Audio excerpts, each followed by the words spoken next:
नमस्कार मंडळी. तर दिवाळीची लगबग सगळ्यांची सुरूच असेल आणि घराची साफसफाई, त्यानंतर फराळाची तयारी, अगदी दरवाजाला तोरण कोणतं लावायचं, लाईट कोणती करायची, कंदील कोणतं करायचं, आकाशकंदील की चांदणी, असं सगळं चालू असतं. आणि आमच्या घरी तोच प्रकार सुरू आहे. तर आमचं एकमत झालेलं आहे की काय कंदील कोणतं लावायचं वगैरे. तर असो, आज सकाळी नाश्त्याला आंबोळ्या केल्या होत्या. आता काही लोक याला डोसेही म्हणतात.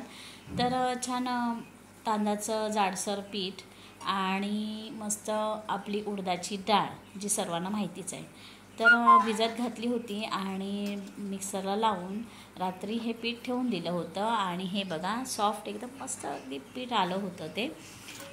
नरम असेल ना, डाळ वगैरे प्रमाण व्यवस्थित असेल तर आंबोळ्या पण खूप छान होतात. हे बघा, आणि झटपट आणि सॉफ्ट होतात, तर खायलाही छान लागतात.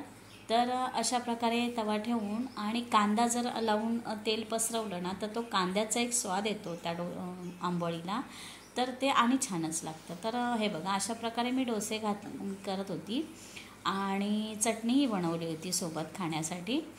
तर हे बघा, असं झाकण ठेवलं ना की छान त्याला वरतून जाळी येते. आणि हे बघा अशा प्रकारे, आणि मग डोसाही खायला खूप छान लागतो. व्हिडिओ शेवटपर्यंत बघा. आवडल्यास लाईक, शेअर, सबस्क्राईब करायला अजिबात कंटाळा करू नका.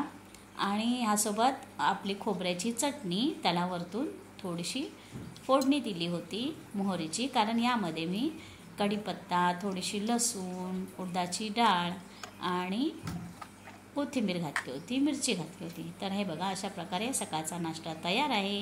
व्हिडिओ शेवटपर्यंत पाहिल्याबद्दल धन्यवाद.